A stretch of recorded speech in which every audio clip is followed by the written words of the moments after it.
안녕하세요. 김태원의 현명한 투자자 방송 시작하겠습니다. 본 영상에서 다루는 내용은 투자 권유가 아니며 각개인의 투자 판단에 대한 책임을 지지 않습니다. 별도 SNS 채널 가입을 유도하거나 투자 권유 및 유료 리딩 서비스를 홍보하는 불법 사칭 계정에 유의하시기 바랍니다. 자, 오늘은 CNC 인터내셔널이라는 회사에 좀 알아보겠습니다. 지난주에 이 회사가 이제 그 M&A 됐다는 소식이 알려지면서 대거 차익 시절 매물이 쏟아져 나왔죠. 전형적으로 소문에 사서 뉴스에 팔라, 이런 증시 격언에 맞는 그런 종목이기도 합니다.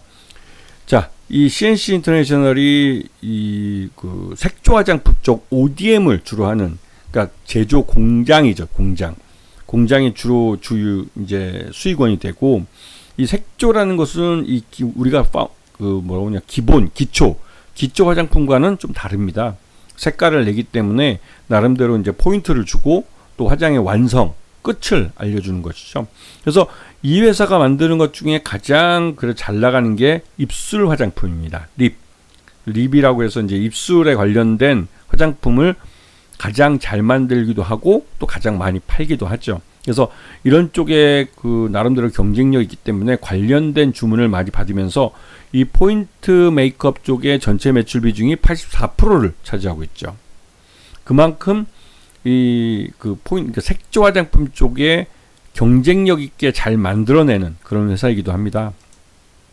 그러면 이 색조 화장품을 잘 만들고 ODM을 하고 있기 때문에 생산 능력, 생산 캐파가 가장 중요한데요. 지난 5년 동안 생산 캐파를 꾸준히 늘려온 걸 알 수가 있어요. 특히나 이제 그 제2공장 그린, 회사 공장에다가 이제 그린, 퍼플 이렇게 이름을 내놨는데요. 이 국내 1공장 퍼플 같은 경우 한 77억 정도 되고 있고, 그다음에 2공장 그 그린 같은 경우 139억까지 매출량이 꾹 늘어났습니다. 그다음에 임대 공장에서 81억 정도 하고 있고요. 그다음에 마지막으로 이제 CNC 상해에서 한 중국 공장에서 한 55억 정도 하고 있는 것이죠.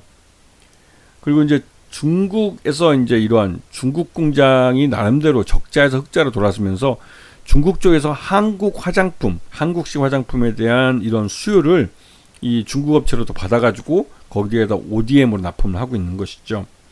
근데 중국에서 이 한국 화장품이라면 예전에 2016년, 17년 그 한알령 그 전에 굉장히 유행했습니다. 그런데 그때 이제 그러니까 미국의 사드라는 무기를 우리가 배치했다는 것 때문에 중국인들이 그 한국 제품을 사용하는 걸 드러내기를 이제 꺼리게 된 것이죠. 그러면서 하루아침에 화장품 같은 경우는 중국 시장을 휩쓸다가 하루아침에 사라졌어요. 진짜로. 그때 이제 저도 한참 그 홍콩이나 이런 쪽에 이제 출장을 가보면 홍콩의 명품거리, 거기에 이제 그 한국 화장품, 그래서 한국 화장품을 파는 그런 가게들이 많은데, 예전에는 2016년인가 17년 전까지만 해도 가게 앞에 그 한국산 화장품을 수북히 쌓아놓고 우리가 이제 한국 화장품을 많이 판다, 이런 걸 대외적으로 보여주면서 사람들을 이제 끌어들이는 그런 역할로 한국 화장품을 많이 갖다 팔았습니다. 그런데 이 한알령, 그러니까 중국 사드 무기를 배치한 이후에는 진짜 가게 앞에 거짓말처럼 한국 화장품 제품이 다 사라졌어요. 그리고 화장품 안쪽에 저 깊숙이 진열대 가장 구석탱이에 한국 화장품을 갖다 놨습니다. 그게 이제 대외적으로도 한국 화장품을 팔면 그때 당시에는 비애국이다 해서 중국에서 욕을 많이 먹고 할 때라 눈치 보느라고 그랬는데, 그 이후에도 그 기존의 화장품이 한국 화장품이 좋다는 걸 알고 있었기 때문에 보따리상을 통해서 아름아름 그래도 많이 좀 팔려 나갔었습니다. 그래도 예전 2017년 이전처럼 폭발적으로 화장품 소비량이 늘지 못했죠. 하지만 최근 들어서 이제 그 중국이 한알령을 해제하고 한국에 대해서 콘텐츠나 이런 상품에 대한 이런 부분을, 특히 이제 소비재, 이 화장품은 대표적인 소비재인데요. 이런 쪽에 대해서 문을 열겠다고 했을 때, 이때 이제 화장품이 예전처럼 다시 한번 중국 시장을 노크할 수 있는, 중국 시장에 대한 접근을 늘릴 수 있는 그런 기회로 받아들이고 있습니다. 그래서 이거는 최근 들어서 이 CNC 인터의 중국 수요, 그러니까 중국 매출만 봐도 알 수가 있는 것이죠. 근데 이제 이 CNC 인터내셔널은 국내에서 약 한 56% 정도 매출을 차지하는데, 이 미국, 북미에서 한 32% 매출을 올리고 있습니다. 그리고 이 북미 지역의 이런 소비가 꾸준히 늘어나고 있어서 이 북미 지역에서, 그러니까 미국을 포함해서 미국과 캐나다 이쪽에서 많이 팔리고 있어서 이쪽 그런 그 북미 시장에 대한 수출로 성장을 했다고도 과언이 아닌데, 최근 들어서 이제 이 트럼프의 이 관세 때문에 그 미국향 이 수출이 급격하게 줄을 가능성이 큰 거죠. 그래서 그 캐나다나 멕시코 같은데 이제 이를 통해서 우회에서 이제 그 밀수가 될 가능성도 있는데요. 그거는 이제 현지 상인들이 그 뭐 판단할 일이긴 하지만, 하여튼 이 미국 쪽이 아주 큰 시장이었고 성장성이 빠른 시장이었는데, 여기서 이제 색조 화장품이 타격을 받을 수밖에 없게 된 것입니다. 그것 때문에 뭐 이 오널과 배 회장 일가가 그것 때문에 경영권을 매각했을 수도 있는 것이죠. 그래서 지금 현재 보시게 되면 이 화성 공장 퍼플 카운티라고 그러고, 용인 공장은 그린 카운티라고 하고, 화성에 있는 임대 공장을 또 두고 있는데요.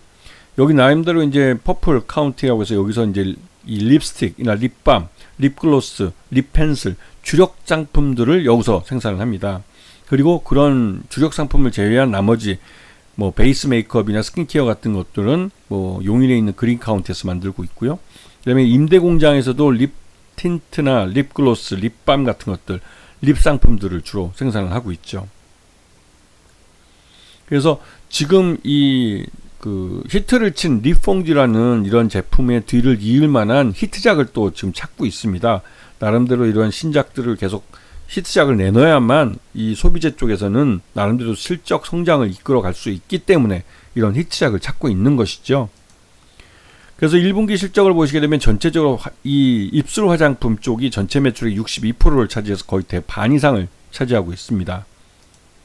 자, 그리고 연결 포괄손익계산서를 보시게 돼도 전년 동기 대비해서 매출 외형도 줄고 영업이익도 급감한 걸 볼 수가 있죠. 반토막 났습니다, 거의. 그리고 당기순이익도 반토막 더 났죠, 여기는.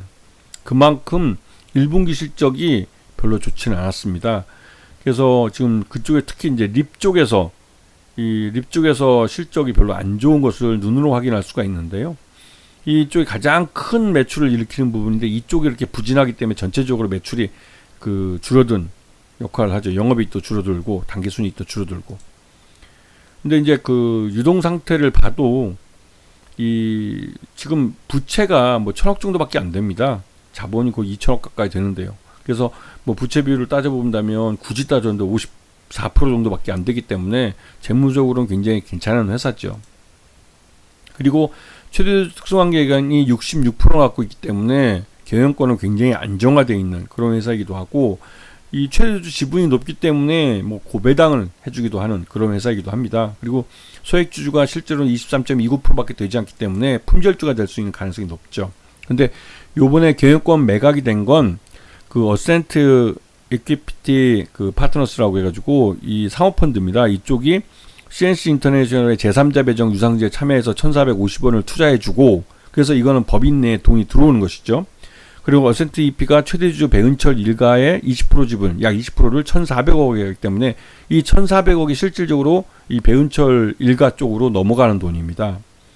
그럼에도 불구하고 배은철 일가가 앞에 보시면 66%를 갖고 있기 때문에 20%를 넘겨도 40% 정도 지분을 갖고 있는 것이죠. 그래서 이 제3자 배정 유상증자와 배은철 일가 파는 20% 합쳐서 한 40% 정도를 갖고 최대주주가 이 어센트 EP 쪽으로 넘어가는 것이고, 이 어센트 EP가 이 CNC 인터내셔널 인수하기 위해서 만든 펀드의 신세계 그룹도 이 일부 지분 참여를 검토하고 있는 그런 상황이기도 합니다. 그리고 이제 CNC 인터내셔널이 전환사채를 갖고 있는데요. 이게 이제 전환사채 한 300억 정도 발행해 놓은 게 있습니다. 자, 그리고 요번에 보시게 되면 최근 들어 기관 투자가들이 대규모 매물을 내놓고 있어요. 이거는 이 주가를 단기간에 급락시키는 이유가 되는데요. 역시나 이 M&A에 대한 소문이 나면서 그 소문에 사서 뉴스에 팔라는 것을 증시 격언을 그대로 보여주고 있습니다. 그래서 지난해 14만 1,000원까지 올라갔던 주가가, 그래서 이제 미국의 이런 관세 문제나 트럼프 때문에도 주가가 이제 4만 원대 미만으로 떨어졌었는데요. 최근 들어서 이제 M&A 이슈 때문에 주가가 오르긴 했습니다. 그리고 1분기 실적을 놓고 봐도 여전히 뭐 적정 주가 한 6만 원 정도 평가되기 때문에 현재 주가는 이 미국의 이런 관세 문제 때문에 주가가 할인되고 있는 그런 상태라고 볼 수가 있죠. 하지만 사모펀드의 경영권이 넘어갔기 때문에 실질적으로 이 주가를 끌어올리기 위한 기업 가치 개선을 이 사모펀드 쪽에서는 단기간에 여러 가지를 시도할 겁니다. 그런 부분을 감안할 때 CNC 인터내셔널은 소문에 사서 뉴스에 팔게 된 이후에 그 뉴스 때문에 주가가 급락을 했다면 그 급락한 가격의 저가 매수에 들어가서 이 말 그대로 이제 이 다음 사모펀드가 어떻게 경영하는지를 좀 지켜볼 그런 타이밍이 된 것이죠. 그렇기 때문에 CNC 인터내셔널은 그 회사 자체가 물론 북미 지역에 대한 미국에 대한 이 수출이 많이 급감할 가능성이 있기 때문에 실적에 대한 우려가 있지만 이 중국 쪽이 그 대안이 될 수 있기 때문에 CNC 인터내셔널에 대해서 실적에 대해서 다시 한번 기대감을 갖게 하는 그런 타이밍이기도 하죠. 아시겠죠? 자, 오늘 방송 여기서 마치겠습니다. 감사합니다.